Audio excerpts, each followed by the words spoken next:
First of all, section A, in our English paper style, we have total 5 sections. Section A, B, C, D and E. It is the paper style of annual examination. So we can understand all the topics. We can know that which topics will be asked in our examination. First of all, let's begin with section A. In section A, first question is, read the following passage and select the most appropriate answers for the questions given below it. It means that you will be given the passage. आपको एक passage दिया जाएगा and उस passage के हिसाब से according to the passage 4 questions will be given to you. आपको ऐसे MCQ टाइप 4 क्वेश्चंस दिए जाएंगे. उसके आंसर आपको उसमें से ढूंढ के लिखने हैं. सपोज़ यहाँ पे बिस्मिल्लाह खान का कोई पैसेज दिया है, वो टेक्सचुअल पैसेज है, तो उसका आंसर आपको उसमें से ढूंढ के लिखना है. ये जो पैसेज है वो टेक्स्ट बुक का पैसेज है. तो इस तरह से पैसेज दिया जाएगा और उसके आंसर आपको उस पैसेज में से ढूंढ के लिखने हैं. The weightage of this question is 4 marks. Now second question, the instruction of second question is fill in the blanks, choosing the correct words given in the brackets, write the answers only. तो आपको इसमें you will be given 4 words. With the help of words given in the brackets, you can complete the paragraph. Words जो होंगे उसके हिसाब से आपको उसके आंसर लिखने हैं. ये जो पैसेज है वो भी टेक्सचुअल क्वेश्चन ही होगा, टेक्सचुअल पैसेज भी होगा. उसको आपको कंप्लीट करके लिखना है. You can write down the only answers. Answers भी आप लिख सकते हो. Now question number 3. Answer the questions in 5 to 6 sentences each. You will be given 4 questions. Every question contain 2 marks. हर एक क्वेश्चन के 2 मार्क होंगे. And this question will be asked from the text book prose. Prose में से ये question पूछा जाएगा. 4 question दिए जाएंगे. हर एक क्वेश्चन के 2 मार्क्स होंगे. Okay, that is the section A. Section A is of 16 marks. Section A contains 16 marks. Now we go further. Section B. Section B में question number 4. Question number 4 is, read the following verse and answer the questions given below. It means that you will be given the stanza, paragraph of the poetry. Text book की poetry में से कोई stanza दिया जाएगा. and you will be given 2 questions. You have to write down the answers from the stanza given. जो भी stanza होगा उसमें से आंसर आपको ढूंढ के लिखने हैं. 2 questions will be given to you and the weightage of this question is of 2 marks. तो ये टेक्स्ट बुक की पोएट्री में से ऐसा पैसेज स्टांजा दिया जाएगा. with the help of this stanza, with the help of this verse, you will have to write down the answers of the questions given below. Question number 5. Choose the correct figures of speech used in the following lines. ये जो poetry की lines है उसमें से आप वो line में कौन सी फिगर्स ऑफ स्पीच है, गुजराती में जिसको हम अलंकार कहते हैं, वैसे इंग्लिश में उसे फिगर्स ऑफ स्पीच कहा जाता है. ओके, तो ये जो टॉपिक है वो हम पढ़ाएंगे. तो उसको फिगर्स ऑफ स्पीच जो है वो ढूंढ के लिखनी है कि which figure of speech is used in the following lines. यहाँ पे दिया है, वे MCQ टाइप ऑफ क्वेश्चन होगा. Now question number 6. Question number 6 is of answer the questions in 5 to 6 sentences each. There are 3 questions in this question 6. All the questions are asked from the poetry section. Text book की जो poetry होगी उसमें से ये question पूछा जाएगा.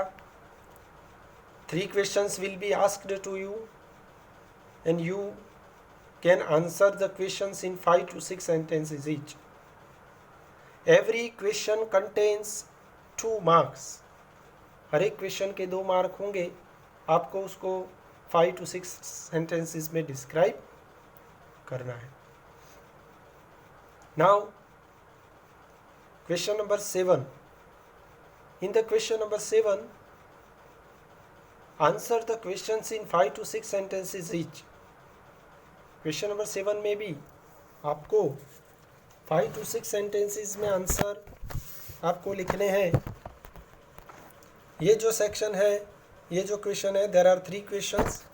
You will be asked to answer the 3 questions in 5 to 6 sentences. All the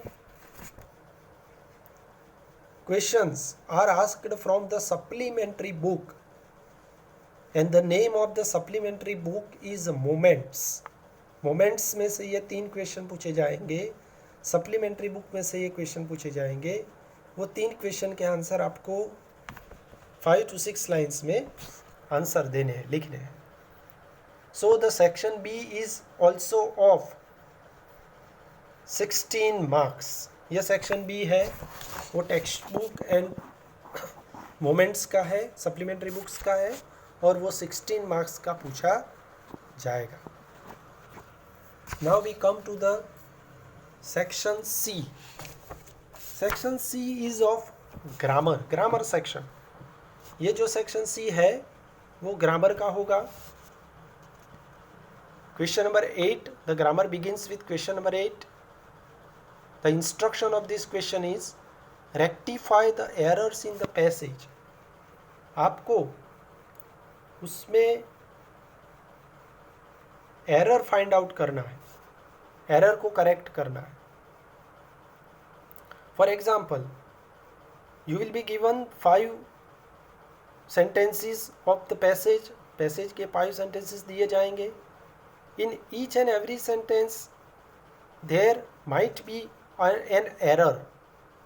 What you have to do is you have to identify the error and you should correct the error. उसको आपको ढूंढना है और ढूंढने के बाद आपको उसका आंसर वहाँ पे दिया गया होगा, वो आंसर आपको लिखना है. For example, my toothbrush is a thing. ये यहाँ पे पहला सेंटेंस दिया है, my toothbrush is a thing. तो इस सेंटेंस में कौन सी एरर है? Which is the error in this sentence? तो the error is think. Think is the error. तो यहाँ पे जो एरर्स लिखा है वहाँ पे आपको थिंक लिखना है. और करेक्ट क्या करोगे? थिंक नॉट आएगा, थिंक नहीं आएगा, थिंग आएगा. कोई एक चीज़ है. Therefore the correction is thing, THING, है ना. तो इस तरह से हर एक सेंटेंस में आपको एरर को करेक्ट करना है. Now question number 9. In question number 9 what you have to do is, the instruction is fill in the blanks using articles, conjunctions and prepositions at the correct place. Write the answers only. ये जो paragraph दिया जाएगा उसमें जहाँ जहाँ blanks है वहाँ पे आपको आर्टिकल, प्रेपोजिशंस, कंजक्शंस जो प्रॉपर होंगे वो आपको लिखना है. Keep in mind that no article, conjunctions, preposition will be given to you. You should write down yourself. आपको कौन सा आर्टिकल आएगा, कंजक्शन आएगा, वो आपको ढूंढ के लिखना है. ठीक है, तो वो भी हम पढ़ेंगे. पहले पेपर स्टाइल में देख लेते हैं कि किस तरह के क्वेश्चन पूछे जाते हैं. Now question number 10. Question number 10 में क्या करना है? The instruction of the question number 10 is punctuate the following passage. ये जो पैसेज है उसको पंक्चुएट करना है. पंक्चुएशन माने कि जहाँ पे फुल स्टॉप रखना हो, फिर कॉमा करना हो, एक्सक्लेमेशन मार्क करना हो, या तो फिर कॉलन, सेमी कॉलन, ऐसे पंक्चुएशन आते हैं. गुजराती में उसे विराम चिन्ह कहते हैं. तो इंग्लिश में it is called punctuation mark. तो वो पंक्चुएशन प्रॉपर जगह पे हमें रखना है. 4 पंक्चुएशंस रखोगे you will get 2 marks of the correct punctuations. ठीक है, तो that is the question number 10. Now question number 11. Convert the following into indirect speech. यहाँ पे एक डायरेक्ट स्पीच का पैराग्राफ दिया जाएगा. इस डायरेक्ट स्पीच के पैराग्राफ को इनडायरेक्ट स्पीच में कन्वर्ट करना है. Direct indirect speech might be learned, you might learn in standard 8th standard में आप शायद उसको पढ़े होंगे. तो ये डायरेक्ट इनडायरेक्ट स्पीच का एक पैराग्राफ, डायरेक्ट स्पीच का पैराग्राफ आपको दिया जाएगा, उसको आपको इनडायरेक्ट स्पीच में कन्वर्ट करना है. The weightage of this question is 3 marks. Now question number 12. Do as directed. That is called transformation of the sentence. In this topic we have so many questions. They are change the voice or add a question tag or make it affirmative, make it negative, use if, use unless. ऐसे बहुत सारे questions पूछे जाएंगे.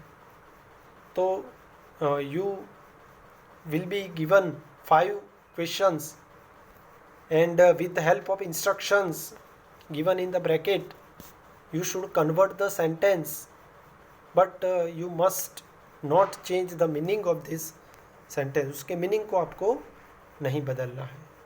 The weightage of this question is of 5 marks. इस question में 5 दिए जाएंगे questions और हर एक का 1 मार्क होगा. तो ये हमारा सेक्शन सी था. Section C is of 16 marks. Every section contains 16 marks. Now we go further. Let's see section D. Question number 13. Comprehend the passage and answer the questions. यहाँ पे कोई अनसीन पैराग्राफ, बाहर का कोई पैराग्राफ दिया जाएगा. ये रहा पैराग्राफ. इस पैराग्राफ में से वो उसको आपको कॉम्प्रीहेंड करना है, समझना है, और उसके हिसाब से आपको उसके आंसर पैराग्राफ में से ढूंढ के लिखने हैं.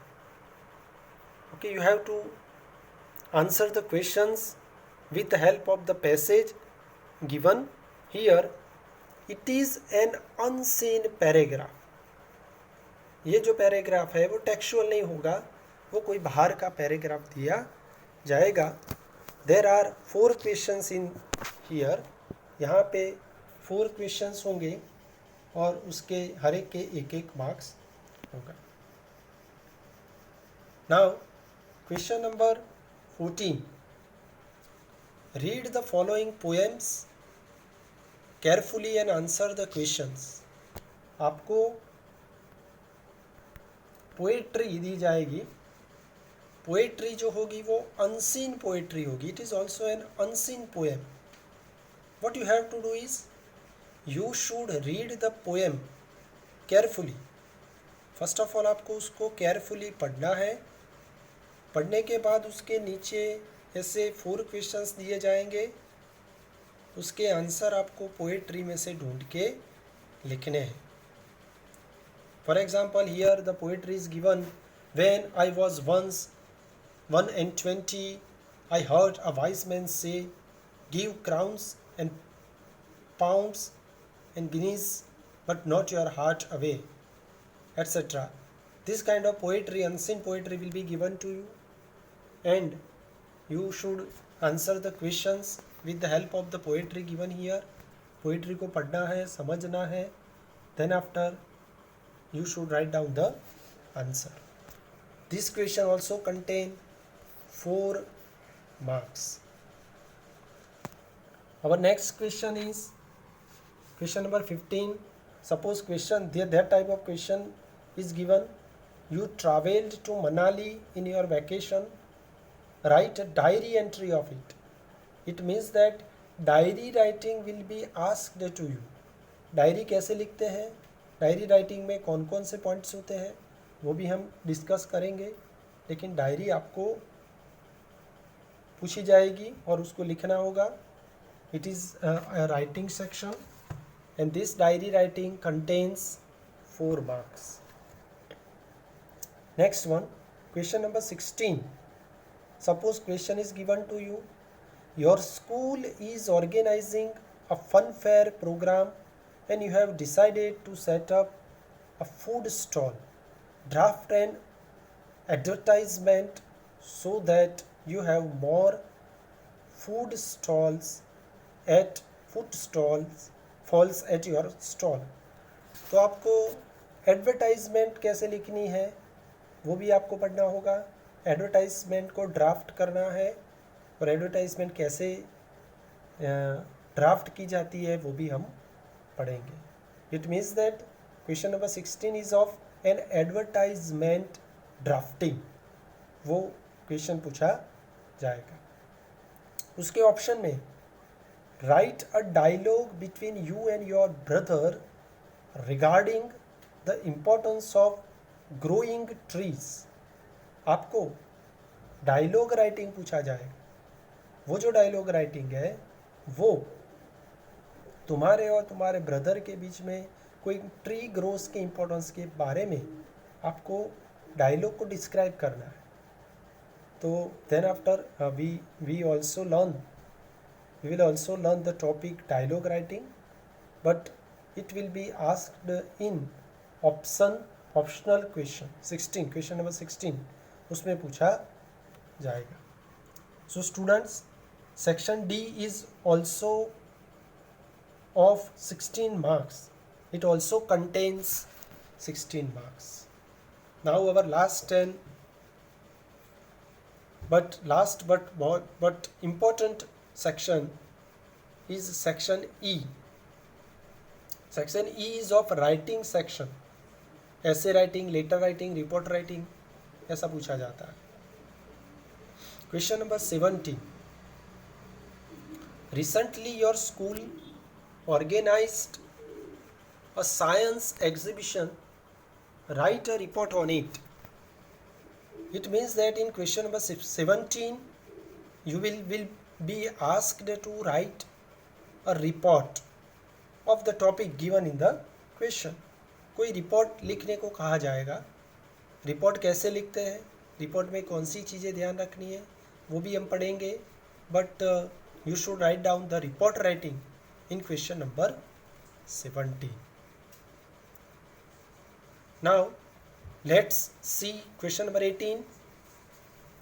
Karan